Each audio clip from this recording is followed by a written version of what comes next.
봉건 언어를 버려야 된다. 봉건 언어가 뭐냐? 마르크스주의 사전이다. 봉건 언어로 쓰였습니다. 옛날 뭐 기념서들 중에 동력사에서 발간한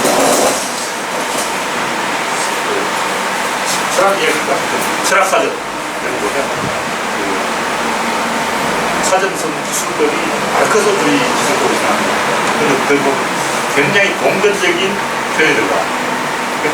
봉건적인 표현이 내가 봤을 때 어디서 유래가 되냐면 그리스 정교에서 동방 정교에서 유래된 게 아니구나. 그래서 말할 때 합수 성모 말이하고 한마디 하고 가야 되거든요.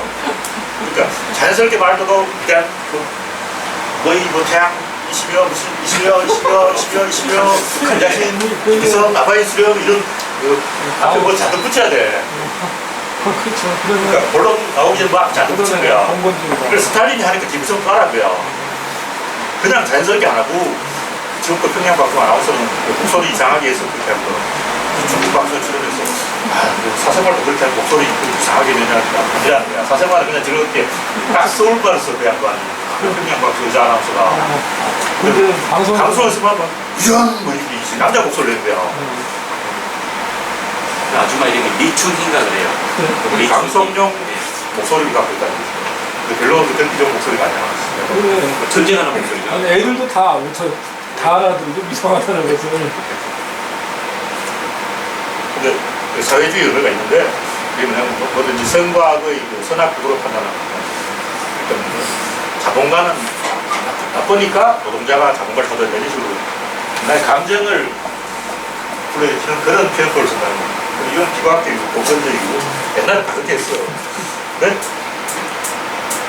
내가 봤을 때 이런 그 사회주의 언어는 서양 문명이 동양보다 뒤져 있다는 증거라고. 오히려 동양은 좀 이렇게 안 했어.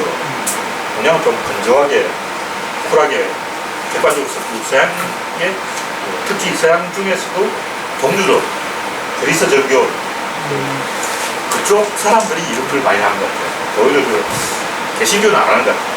개신교는 쓸데없으니까 안 하는데, 그걸 내가 왜 그렇게 생각하냐면, 그리스 히라리 조로가 그 소설을 보면 히라리도 그렇게 말해.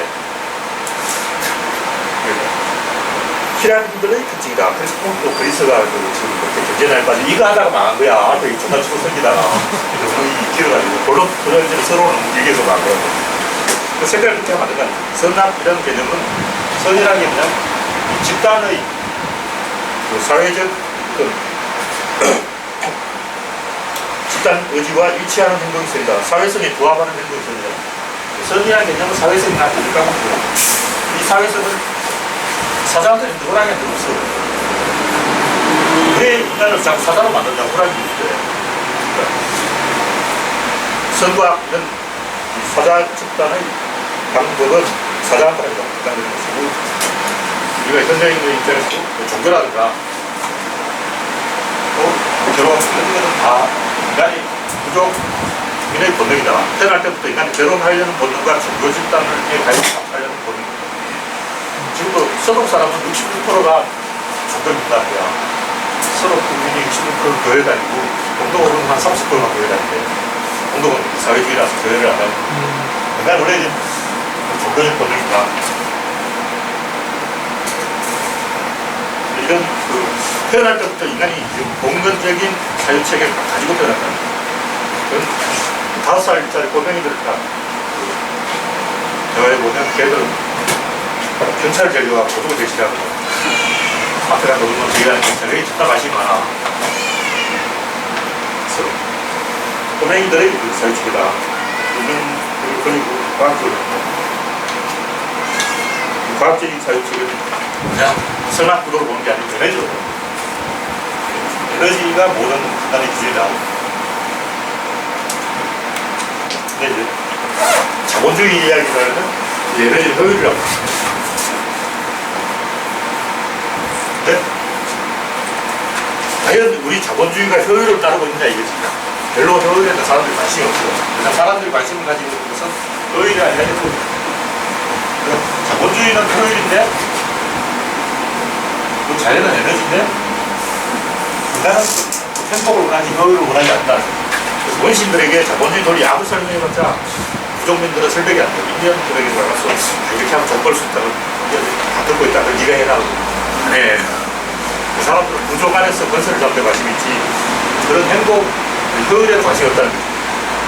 근데 왜 사람들이 자본주의를 하냐면 건설 때문이다. 사람들은 효율에도 관심이 없고 행복에는 관심이 있는데 그 행복보다 오히려 건설에 대해 관심이 있다는 거죠. 그 대표적인 게 결혼이다. 그러니까 시골에 처음 자본주의가 딱 들어왔어요. 그래서 야, 자본주의는 효율적이니까 너무 좋잖아. 딱 보고 있다가 족가 그러고 일제시대 때 일본은 우리나라 시골에 방앗간을 지었어요. 그래서 야 이거 방앗을 지으면 집에서 이거 찍는 것보다 훨씬 더 효율이 좋잖아. 그러고 족가 그러고 아무도 방앗지를 안 가. 그러니까 효율보다는 행복에 관심이 있다는 거죠. 근데 그럼 방앗쟁이가 2년을 딱 차지하는 거야. 그거 보고 사람들이 갑자기 막 흥분해서 나도 방앗 할래! 이러면서 다 이제 생각을 바꾼 거야. 그러니까 여기 한 1910년하고 20년 그 사이에 우리나라에서 일어난 일본 사람들이 우리나라 시골에다 방앗간을 많이 지었는데 처음에는 한동안 파진 줄 알았어. 아무도 방앗지를 안 한 거야. 그래서 왜 방앗을 지어 나갔냐면 양반들이 며느리들에게 방앗 짓는 걸 시켜야지. 그걸 방앗간에 맡기면 며느리들이 대바라져가지고 살림을 더 보겠느냐 이런 논리가 있었어. 그게 상당히 쓸데없는 적이 있었어. 우리나라 방앗간이 우리나라 며느리를 다 배를 놓는다. 며느리는 처음 시집 오면 3년 동안 방앗을 찌어야 돼. 그래야 며느리가 되는 거라고. 근데 며느리 시집 오자마자 방앗이 딱 바뀌어버리고 그럼 그러니까 며느리한테 야 밥 지었다 그러면 방앗간에서 살 찌우고 갈게요 이러고 젖대버린 거야. 그래서 이거는 너무 쌀 수 없다 해서 1920년대까지 방앗간이 다 실패했어. 우리나라에 방앗간 한 사람 다 망했어. 근데 어느 순간 확 바뀐 거지. 방앗쟁이가 먼저 시집을 가더라. 장가를 가더라. 다 알아버린 거야. 그래서 뭐 누나도 방앗할래 이래가지고 난리가 났어. 그게 1930년대라고. 그래서 1930년대에 약간의 우리나라가 르네상스에 돌입한 게 1920년까지 일제가 우리나라에 거의 투자를 안 했어. 3일 만세에 한번 뛰고 만세에 얻어맞고 정찰해가지고 그때부터 일본이 조금 우리나라에 관심을 가지고 투자를 해서 1930년대에 우리나라에 조금 활기가 돌았다. 그래서 효율이나 행복에는 관심이 없지만 건설에는 관심이 있다. 그리고 그 자본주의를 인간이 추구하니까 자본주의가 더 많은 권력을 주게 됩니다. 근데 우리가 사회주의자는 이걸 간과하는 거예요. 왜 사람들이 자본주의를 좋아하는가? 자본주의가 효율적이기 때문에 아니라 권력적이기 때문에. 그래서 사회주의자를 놓치는 거야. 자본주의가 효율이라고 생각하기 때문에 사회주의가 더 효율이 많은데 자꾸 소유까지 경계를 하려고. 근데 사회주의보다 자본주의가 더 권세가 많은 게 사회주의는 잘도 모아놓고 한 명이 대장 뽑아. 자본주의는 5명만 돼도 대장이 한 명. 2명, 3명이서 대장이 한 명이야. 대장이 자본주의는 100명이서 근데 사회주의 대장이 한 명밖에 없어. 그러니까 자본주의 덕분에 또 이쪽이 더 대장이 더 많네. 자기가 대장 될 확률이 자본주의 더 많은 거야. 사회주의에 가서 자기가 무슨 대장을 할 확률이 별로 없어. 무슨 장이 될 위원장 뭐 이렇게 할 감투쓸 확률이 별로 없는 거야. 그 자본주의는 그건 가게라도 자기가 만들어가는 거야. 그래서 다 우리나라 사람 자연금 하려고 해. 공무원 하다가 시장부터 또 자연금 하려고 해. 아이, 건세를 추구해가지고 공무원 해봤더니 건세가 없어. 그러니까 그거였어. 그래서 사람들이 자본주의를 원하는 것은 건세가 권력이 자본주의에 더 많기 때문이다. 그것도 자본주의 뭔지는 아니고 결국 자본주의가 하게 된 이유가 그냥 전쟁 때문이다. 이게 무슨 얘기냐면 자본주의를 하면 그 모순 때문에 사회가 붕괴한다고.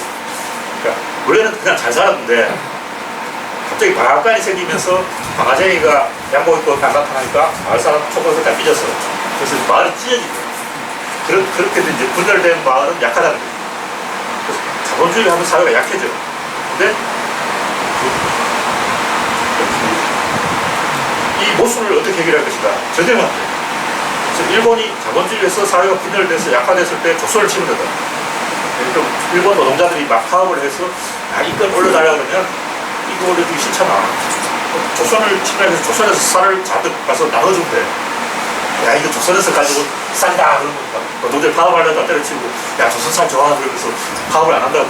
그러니까 전쟁을 하는 게 효율적이다. 그래서 효율을 따라가는 게 아니라 행복을 따라가는 거, 행복이 아니라 건설을 따라가고 최종적으로 전쟁을 따라가는 거예요. 다시 말해 자본주의는 전쟁에 이기는 논리다. 그럼 사회주의는 뭐냐? 사회주의는 이런 과정을 거치지 않고 막바로 전쟁에서 이기는 거예요. 근데 러시아가 1차 대전 때 영민들이 불만이 존나 많아. 다른 유럽은 다 자유인데 우리는 왜 농노냐 그러니까 러시아 황제가 1차 세계대전을 해서 터키를 조지자. 터키 저 새끼 필요한 놈이다. 독일하고 터키가 내통해서 막 우리를 괴롭히고 있고 우리 터키로 진출해야 되는데 터키 놈들이 방해하고 터키를 조지자 터키를 조지자 막 캠페인을 보니까 우리 1,500만 명이 군대 자원했어. 짜르 마세 그러고 짜르 그러고 막 1,500만 명의 젊은이가 짜르 만세를 외치면서 전쟁을 갔어. 그러니까 전쟁은 정말 좋은 거라고. 근데 문제는 뭐 전쟁을 이겨야 되는데 진다는 거지. 이기면 좋은데 이 러시아는 깨진 게 결정적으로 그 러일 전쟁에서 깨졌기 때문에 전쟁 치니까 이제 개망신을 당하고 자본주의는 결국 전쟁을 통해서 돌파를 살 수밖에 없다. 건설을 주는 게 전쟁이기 때문이다. 근데 그런 과정을 승리하고 그럼 바로 전쟁하면 되잖아. 이게 사회주의야. 그 사회주의는 전쟁에 이겨. 이걸 이제 어떻게 말할 수 있냐면 러시아도 사회주의를 하고 난 다음에 전쟁이 이겼지. 미국도 진보 애들이 선거에서 이겨. 근데 보수는 외국하고 전쟁을 하는데 이 사회주의 내전을 해. 무슨 얘기냐면 자본주의 최종 결론 전쟁이라면 처음부터 전쟁하자고 내전을 하자고. 그러니까 1,300만 명이 모였어. 그럼 우리가 독일을 치자! 그런데 1,300명한테 레닌이 나가서 야 뭐하러 머리 독일까지 간다. 그냥 모스크바 치지. 가까운 모스크바 놔두고 저 멀리 우리 독일까지 1,300만 명 가서 이긴다는 거죠. 모스크바 가고 모스크바 수명 3만 명밖에 없어. 그냥 당장 접수야. 근데 실제로 그 혁명기에 300만 명의 군인이 모였어. 그때 수도가 페트로브르크인가 아마 그랬을 것 같은데 짜르 겨울궁전 앞에 300만 명의 군인이 모여가지고 짜르를 타돌릴 거야. 배구하고 파업하고 막 그러는데 그러니까 300만 명 군인을 모여놓고 야 우리 지금부터 독일로 쳐들어가자! 그러다 당장 짜르를 겨울궁전을 치자. 이게 더 솔깃한 얘기라고. 이성계 입장에서도 야 우리 여동을 쳐들어가자. 그럼 답이 안 나오는데 그럼 개성을 치자. 이게 답 나오네. 이거 개성은 일주일만 한다기야. 그러니까 이게 사회주의라고. 멀리 청철할 것 없이 가까운 걸 치자. 그래서 사회주의는 내전에서 이기는 방법이다. 근데 우리나라는 왜 안 되냐? 우리나라는 북한 때문에 안 되는 거야. 북한이라는 게 없다고 치면 사회주의가 모든 게 다 이겨. 미국도 공화당이 이기는 이유는 내부에 전쟁을 많이 벌여놨습니다. 미국 내부에 전쟁이 하나도 없다 하면 무조건 민주당이 이겨. 그러니까 내전에서는 사회주의가 강하고 내전에서는 자본주의가 강하다. 근데 문제는 뭐냐? 인류 전체로 보면 모든 게 내전이라고. 다 내전이야. 무슨 얘기냐면 세계대전을 벌이면 사회주의가 이긴다. 자본주의는 세계대전하면 무조건 지게 돼 있습니다. 지구 전체를 상대로 전쟁을 하면 결국 그 자본주의는 누군가를 적으로 만들기 때문에 지게 됩니다. 자본주의와 사회주의를 우리는 보통 효율 개념으로 보는데 자본주의가 더 효율적이냐 사회주의가 더 효율적이냐. 근데 사실은 그 효율이 의사결정의 효율이에요. 그러니까 생산성의 효율이 아니라 의사결정의 효율이다. 그래도 여기 이렇게 10명이 모여서 어떤 결론을 내려야 되는데 우리가 지금 이웃 동네를 치자 하는 거하고 우리끼리 싸우자 하는 거하고 누가 더 빨리 결정을 해요. 이웃만 치자는 게 더 빨리 하려고 하는 거예요. 전쟁하자는 게 무조건 있는 거예요. 우리끼리 평등하게 빵 한 조각을 나눠 먹자. 이게 결론이 안 나와. 3년 동안 나눠 먹고 아마존의 조건 보면 조의 조건은 고기가 많은 거 가지고 부족이 나누는데 2시간 걸렸어요. 근데 합의가 안 되는 거야. 이걸 어떻게 나누지? 이게 합의가 안 돼. 근데 야 우리 연말을 쳐들어가자. 이거는 잘 합의돼. 이거 한 놈이 무작정 쳐들어가면 돼. 그럼 못 따라와. 제일 먼저 가는 놈이 제일 많이 차지할 것 같으니까 전리품 다 차지할 것 같잖아. 그러니까 다 따라가는 거야. 그럼 무조건 선동하는 놈이 이기는 거야. 그러니까 일배충들 그걸 선동하잖아. 무조건 뭐 조선족을 치자 그러고 북한을 치자 그러고 외부에 제기했다고 자꾸 주장하는 거죠. 그래서 결국 그런 전쟁의 논리로 최종 결론이 나는데 결국 이런 모든 이야기는 효율이 중요한 게 아니라 이런 과정에서 이기는 게 뭐냐? 이기는 구조를 만들었다. 이기는 구조가 뭐냐? 이기는 구조는 일단 내부 분열이 되면 무조건 진다. 내부 분열을 일으키지 않으려면 복지를 해야 돼. 이게 사회주의 논리고, 외부에서는 선빵을 달면 이겨. 이게 자본주의 논리야. 무조건 먼저 때리는 놈이 이겨. 미국 이라크 조사 때려버리고 있는데 무조건 먼저 이겨가지고 이긴다. 이건 이제 외부를 챕터를 하는 침략. 그래서 인간은 어떤 결정을 내려야 할 때 무조건 나쁜 결정을 내려야 되는데 그 이유는 결정을 내리는 건 집단이라고. 근데 아이디어는 다 개인에서 나온 거야. 이 개인의 아이디어가 집단의 결정이라는 것을 상기시키려면, 주의를 환기시키려면 누군가를 죽여야 돼. 유승민이 막아보고 있다. 그 차차기를 위해서는 후계자를 키워야 된다. 그럼 유승민이 까불고 나눠야 된다. 이걸 박근혜가 결정했다고 치자.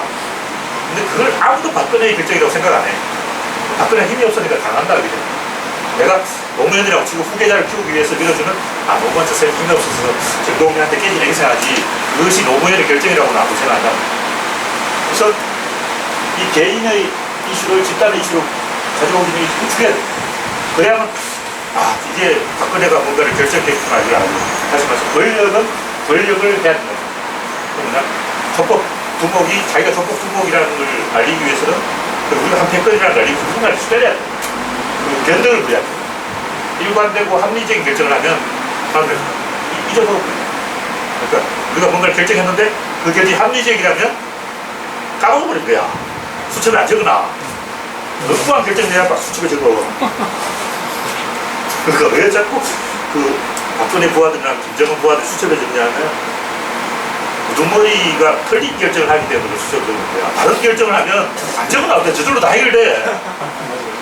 그런데 진짜 맞는 저 표정에서 정말 올바른 결정이라면 가만 놔도 다 해결된다고. 근데 왜 정리하고 수첩에 틀린 결정을 하기 때문에. 틀린 결정해야 권력이 만들어진다. 다른 결정을 하면 김정은 계속 다른 결정을 하면 어떻게 되냐. 김정은 없어도 시스템이 돌아가는 이상 그래야만 필요 없잖아. 왜냐면 그게 바른 결정이라면 그게 맞다는 걸 누구나 다 알 수 있거든. 차라리 북한의 모든 정치를 프로그램을 짜서 프로그램 컴퓨터에 맡기면 바로 지도자를 뽑냐고. 나도 모든 걸 컴퓨터에 맡기면 컴퓨터 시키더라고. 박근혜를 없애고 청와대도 없애고 대통령도 없애고 다 그냥 컴퓨터로. 올바른 결정보다는 나쁜 결정이 권력을 존재감을 부각시켜서 이게 집단이라는 것을 알게 상기시킨다. 그래서 결국은 이 모든 집단의 결정은 나쁜 결정일 수밖에 없다. 대표적인 개라고 치죠. 여기 다 개야. 내가 우두머리 개야. 누군가를 물어야 돼. 그냥 그렇게 하는데 이 많은 분들이 내가 우두머리라는 걸 까먹어버려요. 그래서 근데 걔는 말을 못하잖아. 말을 못하니까 깨부는 수밖에 없다. 칭찬 이런 못해.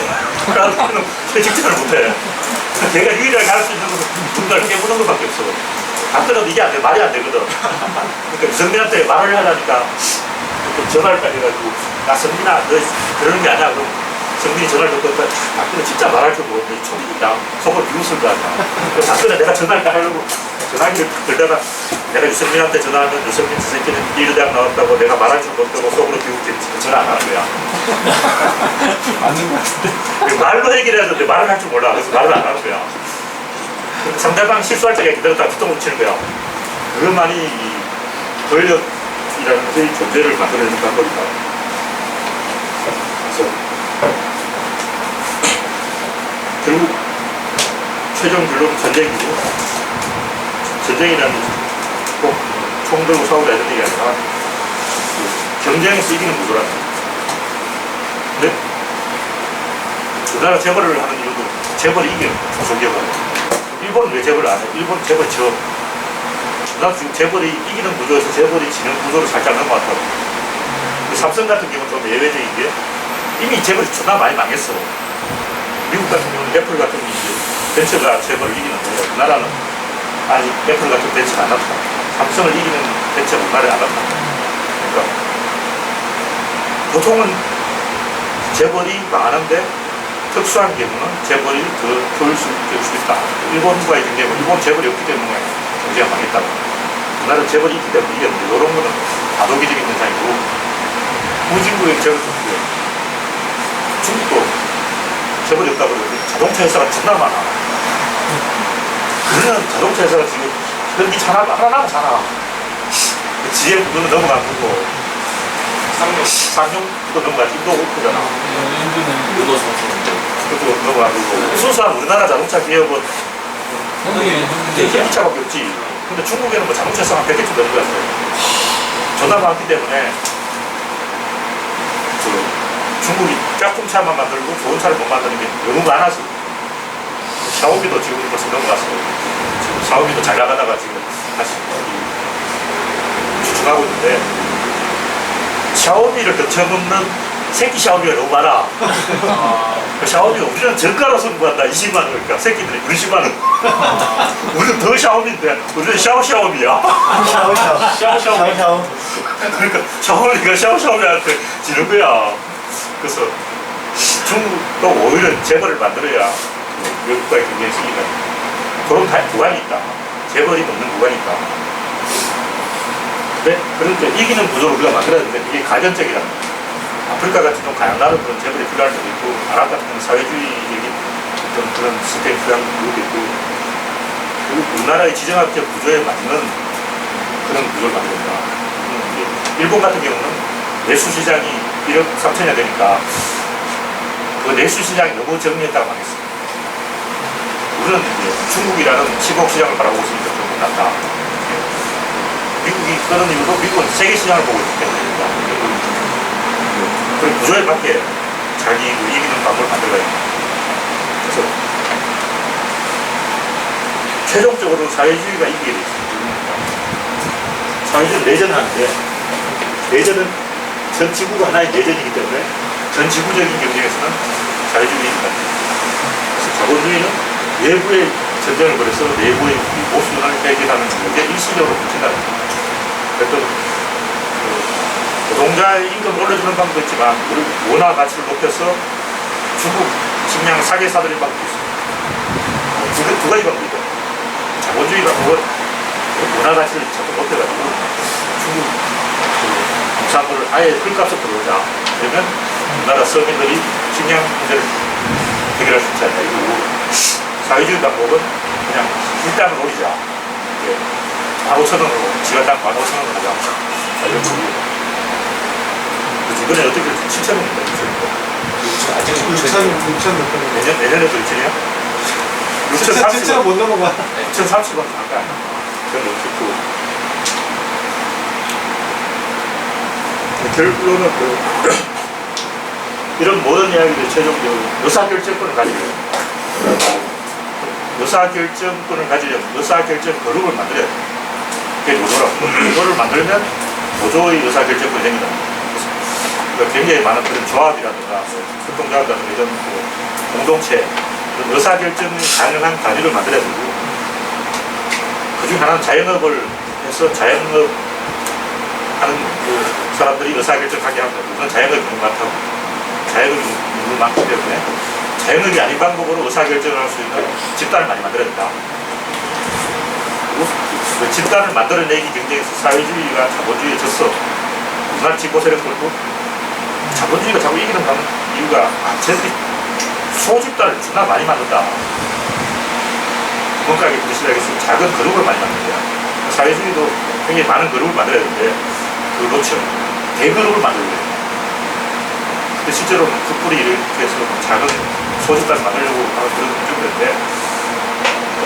어떻게든 의사결정권을 많이 만들고 권력을 많이 만들어 권력자 숫자가 일단 많아야 돼. 근데 이런 권력자 숫자를 늘리는 게 또 진보가 아니라 보수라고. 일본도 최근에 이제 아베가 극우 보수를 밟아서 일본 다 찬성해. 아베가 독도 못다 그래. 좋아 시사 참가할 때 좋아 저우도 놀다 그래 좋아 아베의 모든 거부를 일본이 다 지지한다. 딱 하나 반대하는 게 안보처럼. 이걸 왜 반대하냐면 일본은 원래 소굴이 존나 많아. 이게 대단 일본 300개의 작은 나라들이 있었어. 근데 위에 또 뭐 하나 옥상으로 올라오는 건 그거 안 돼. 근데 외국하고 전쟁을 한다는 얘기는 말은 계엄령을 발동할 수 있다는 거지. 아베가 만약 실제로 전쟁을 해버렸다면 계엄령도 발동할 수 있고 이런 수평적인 어떤 견제가 깨지는 거예요. 그러니까 우리 나와바리 건들지 마. 이게 다 깨져. 그래서 근데 우리나라는 원래 수평적으로 연결하는 잘 되어 있습니다. 그래서 쓰레기 분리수거 하자 그러는 거예요. 우리나라 전국들 다 해보는 거예요. 근데 일본 같은 경우 쓰레기 분리수거를 하자 그러면 족가고 안 해. 그러고 안 한다고. 그래서 모든 게 이렇게 따로 가는 게 정상이다. 이런 생각합니다. 지하철 타도 지하철 안에서 요금을 계속 바뀌어. 갈아탈 때마다 표를 다시 꺼야 돼. 왜냐면 일본인들은 그게 거기서 편안함을 느끼는 거야. 만약 우리나라처럼 이걸 다 통일해버리면 독재 아니야. 불안하다고. 그래서 내가 독재자가 되려나 해가지고 이런 걸 싫어합니다. 근데 이제 미국은 어떠냐면 이 위에 전쟁을 해도 죠. 근데 밖에 나갔어야 라 이거. 우리나라에서 저 아프리카 갔을 때 그래서 미국도 총기 소지를 찬성하는 것도 이런 걸 수평적으로 보는 걸 반대하는 거죠. 그래서 미국의 보수나 우리나라의 보수나 우리나라 사학들도 하나의 독립국이야. 기독교는 조중동 이런 자기들도 하나의 왕국을 만들었고 교회도 그렇고 자기들 독립국을 건드리지 말라. 자기들 기독교를 갖고 있으니까 자기들 여기 있으니까 오버하려고 수평적으로 이렇게 해버리면 권리 없어질 것 같아요. 노야동에서 소금으로 바뀌니까. 그래서 이런 구조를 유지하는 게 굉장히 보수적인 것이고 이걸 깨려고 하는 게 진보인데 그 진보 약점이 뭐냐면 이걸 깨려면 여기 통과하는 거 더 있어야 돼. 그러니까 결국 외국하고 경쟁을 해야 된다. 우리나라는 외국이 없어. 찾아봐도 없는 거야. 와도 없어. 이 주변에 북한, 중국, 일본, 러시아 다 만만치 않아. 제일 만만한 수평적인 연대를 우리나라 일본에 비해서는 잘하는데 유럽에 비해서는 못한다. 유럽은 주변에 이런 나라들이 많기 때문에 오히려 수평적인 연대를 잘한다. 그래서 그런 것을 합리적으로 세팅하는 것이 중요하다. 그래서 지방 분권의 논리와 중앙 집권의 논리를 두 개의 논리를 가지고 이렇게 전체 접수에 그게 맞게 합리적으로 의사결정해야 된다. 지금까지 내가 한 얘기는 바로 이 동선적인 신념, 그러니까 선악의 논리로 보는 게 아니라 에너지로 보는 논리고, 에너지 논리로 보는 이런 모든 사람들이 건설을 추구하는 거예요. 의사결정을 추구하는 거예요. 에너지가 가는 길을 자기가 정하려고 합니다. 사회주의는 사회주의 방법대로, 자본주의 방법대로 그걸 굉장히 많이 만들어낸다.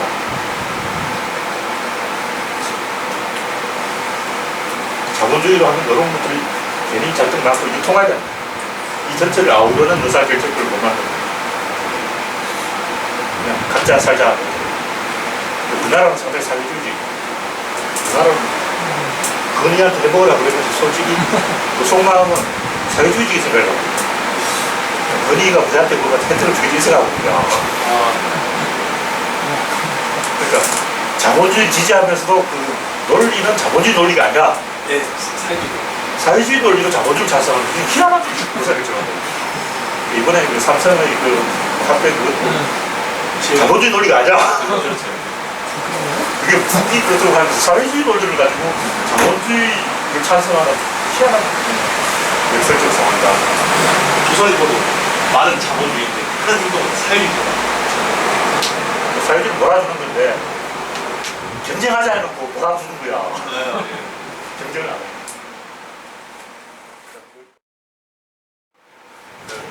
서양의 이화율이라는 게 그러면은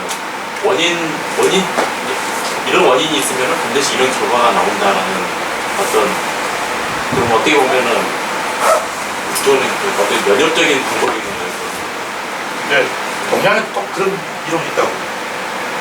석가가 딱 그런 얘기를 했어. 불교 인정법도 서양 이과율하고 완전 정확하게 같던 거야. 근데 대소리는 많아.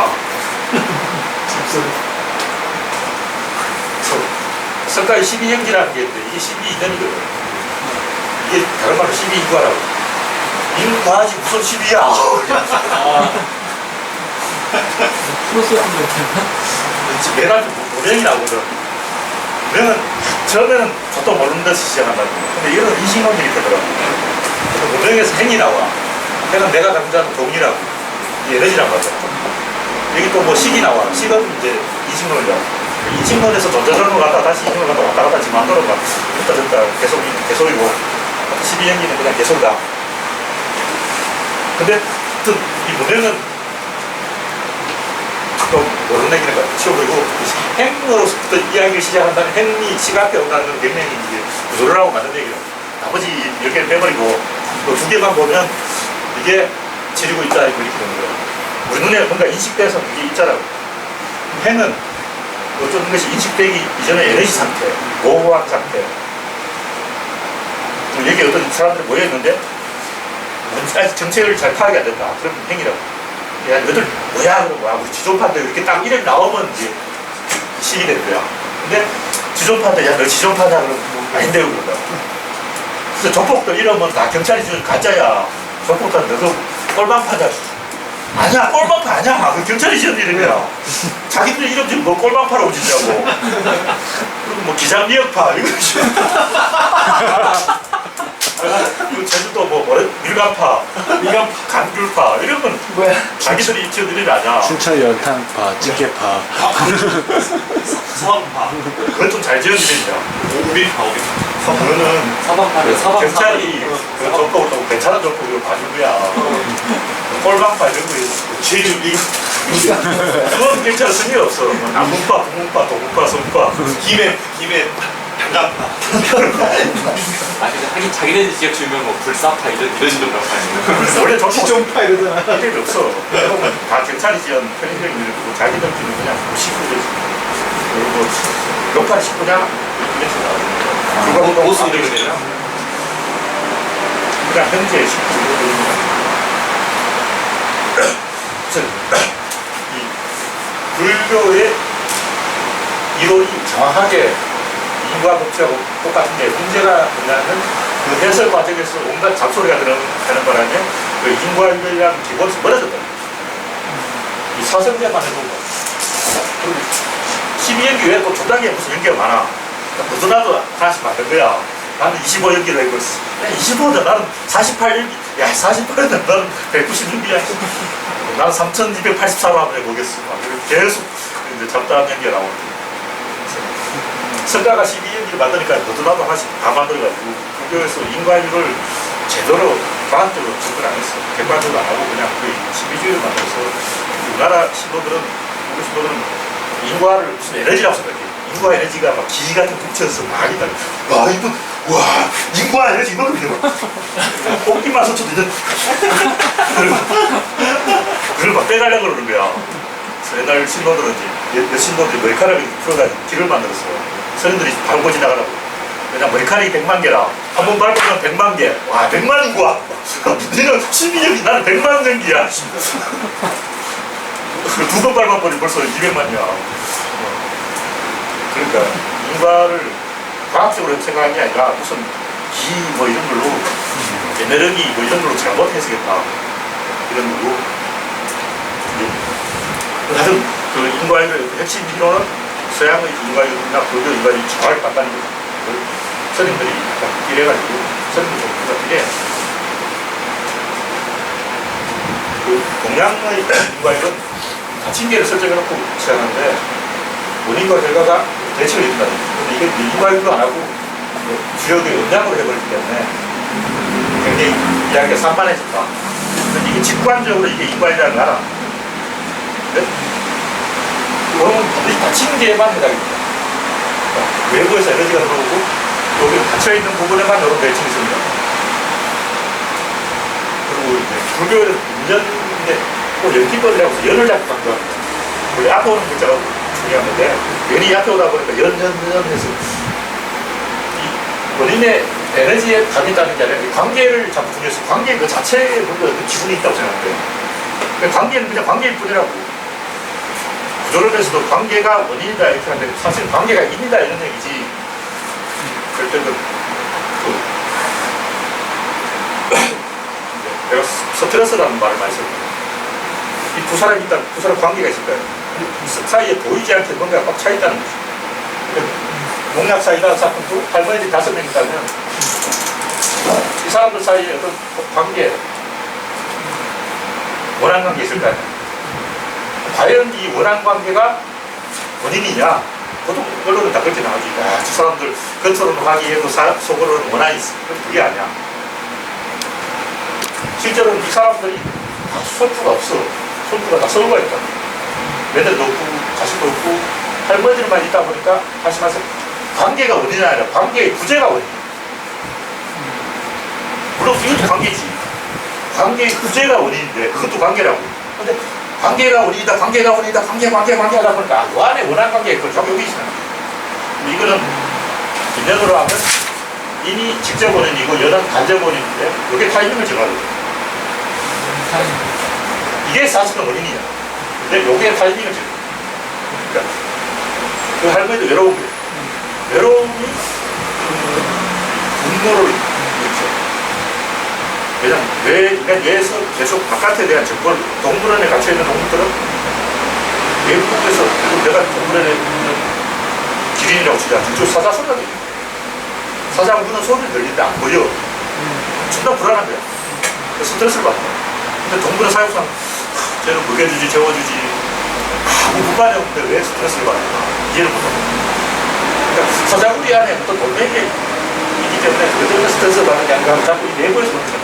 사실 외부에서는 좀 부재가 오고 근데 불교에서는 자꾸 여기서 원인을 찾다 보니까 이걸 못 본다는 거죠.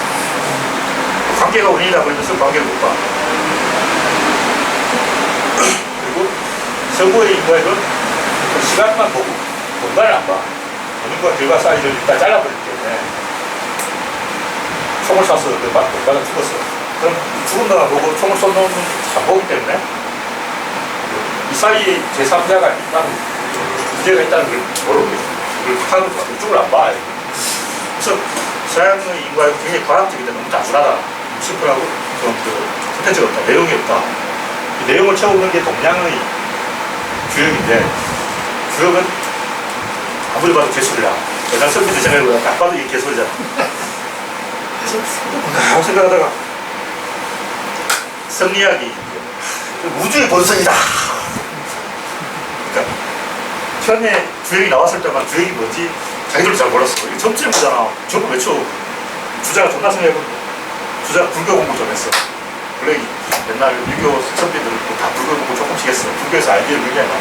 일곱도 불교 아이디어를 얻고 세계는 불교를 공부를 안 했기 때문에 좀 몰라.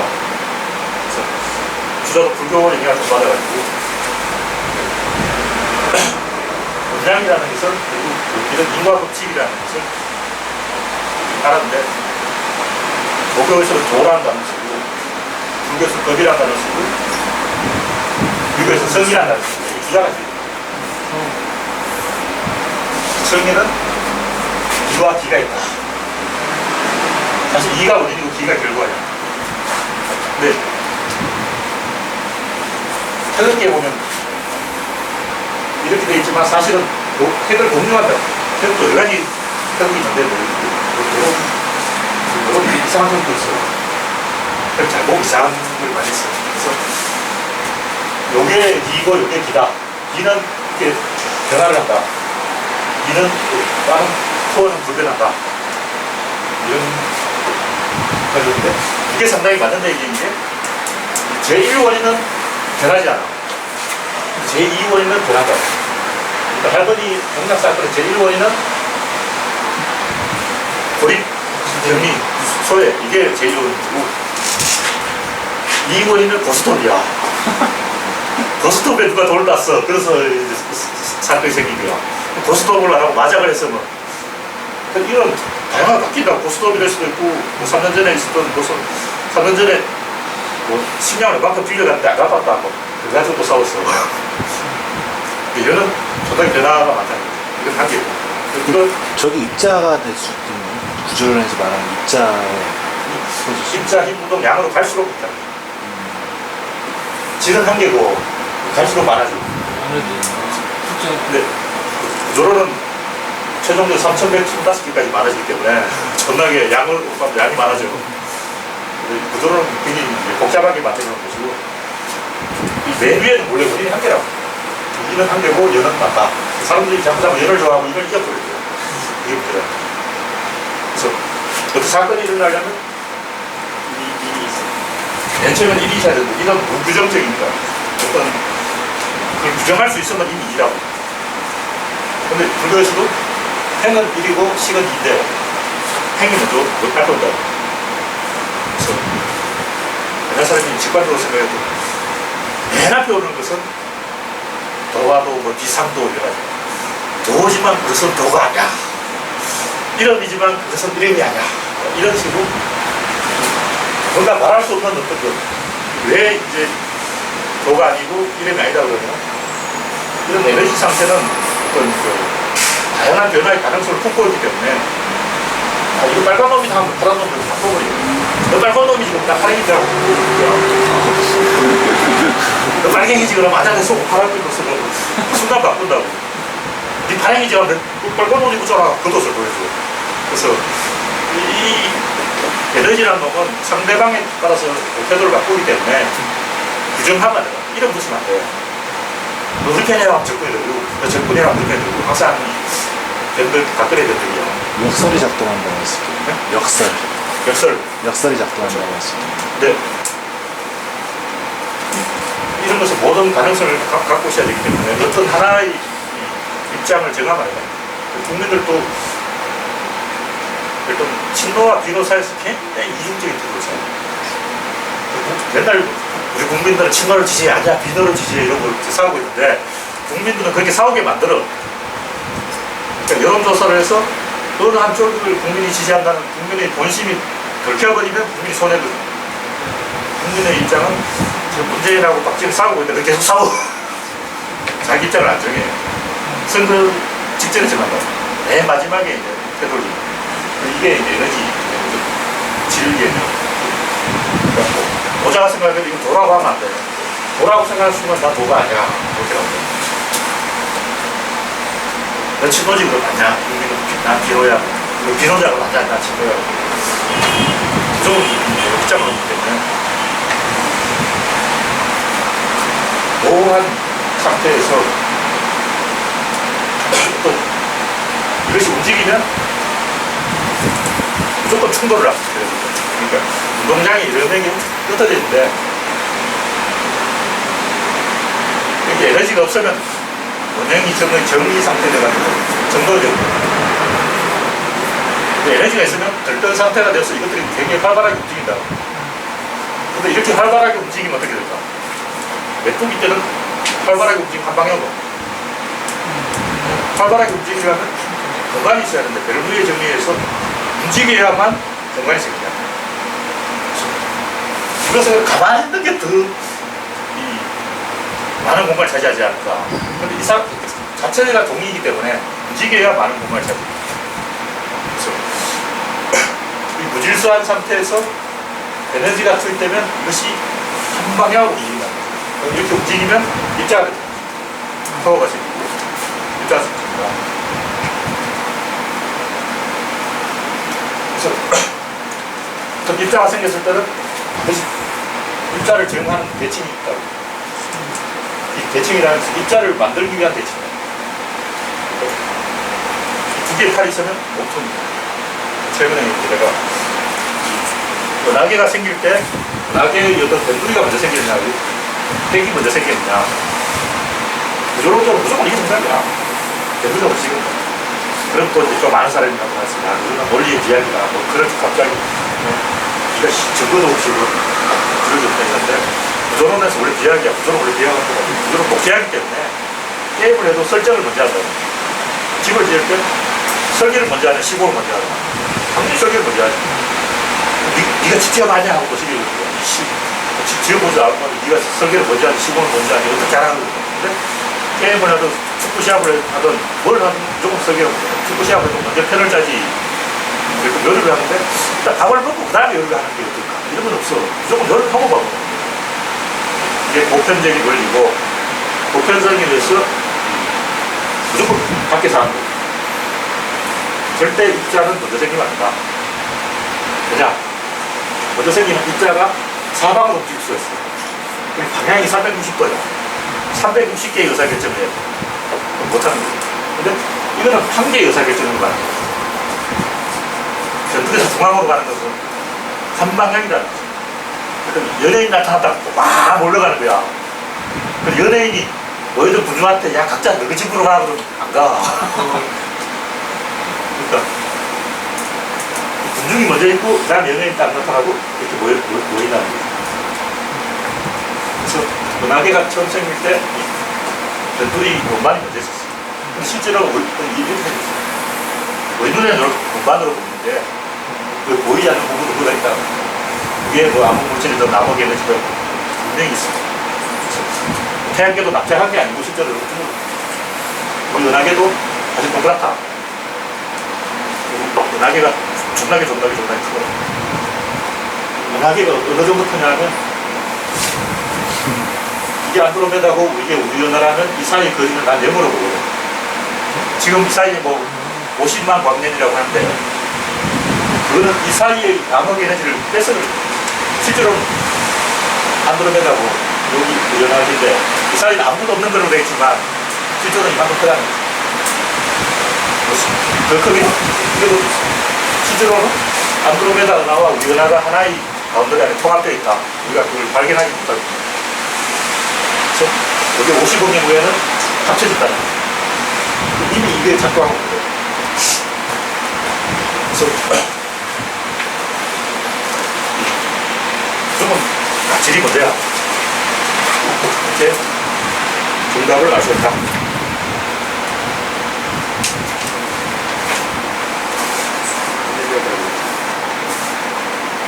그래서 다시 인전 이야기로 돌아가면 이 인과 법칙을 구체화한 것이 결론이다.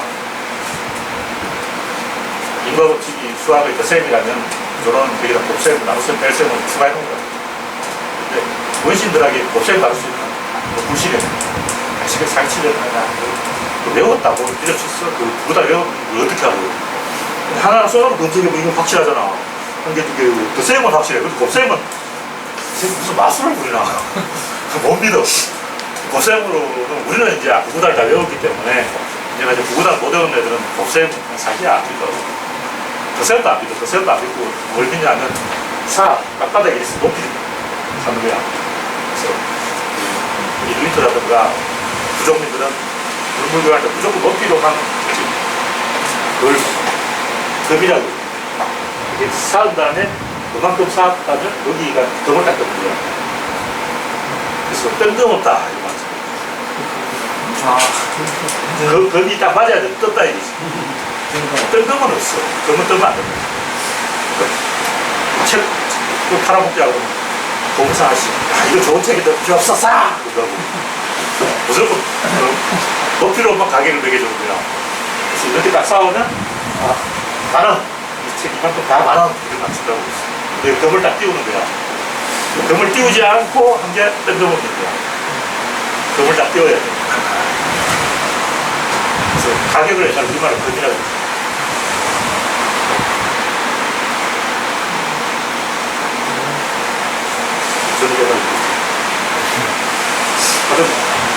무시해줘야 되나? 수학이 완전 복잡하게 되는데 모든 수학은 사실은 덧셈 하나로 다 해결돼요. 덧셈도 사실 뺄셈이에요. 뺄셈이 모든 수학이거든요. 아버지는 그걸 변화시키고 이 우주에는 오직 뺄셈만 있고 나머지 셈은 존재하지 않아요. 그 나머지 셈을 추가한 게 구조론이다. 구조론, 질입자, 행동량 5가지 셈을 만들어 놓은 거예요. 서구의 인구가지고 질하고 양밖에 없어. 중간이 없어. 구조를 모르는 거고, 또 구조는, 모든 구조는 대칭을 따라다. 대칭에 주목한 게 동양의 주역이고, 진짜 힘에 주목한 게 불교예요. 불교도 원래는 서양하고 똑같은데, 선임들이 좀 헷갈려가지고, 계속 인구화 속으로 했어요. 불교의 모든 논리가 힘의 논리가 있어요. 관계라고 하는데 자세히 이야기 들어보면 이게 지립자 힘 중에 힘의 관심이 있어. 불교식에 한테 힘을 낸다.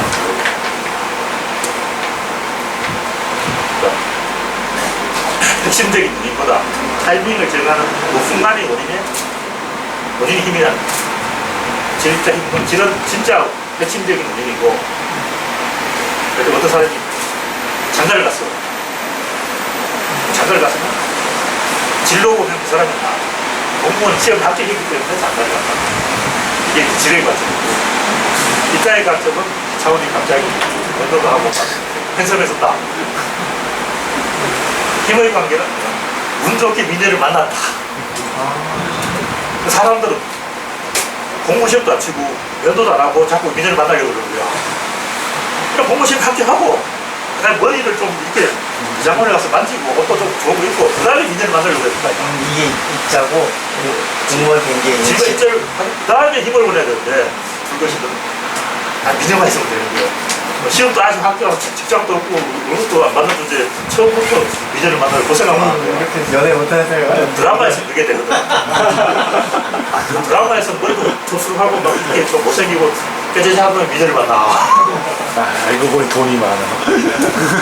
강력한 지 결혼하고 안 받아 드라마. 그러면 질과 입자가 안 된 상태에서 그냥 소개팅만 받으면 힘만 그치.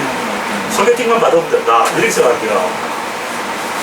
그러면은 또 요즘 그런 힐링 열풍에서 불교가 강세인 것도 그 힘에 그런 초점 맞춰서 그런다는 거죠.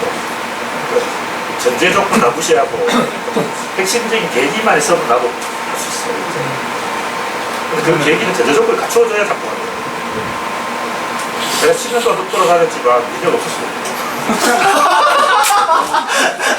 그치 다시 돌아가는 정신을 만날 수가 그치 없어. 노숙하니까 전제조건이 채워지지 않는다. 근데 이제 나도 기대하다. 기대고 있네 큰일 났네 기대고 있네 돌아갈 때 혹시 미녀를 만날 수 있지 않을까 이렇게 생각했는데 아니더라고. 아무리 돌아다녀도 미녀를 만나가면 미녀는 이태원에 있죠 그래서 이태원을 안 갔어. 이태원을 가야 돼 아, 근데 이태원은 노숙하기 안 좋은 곳이잖아요.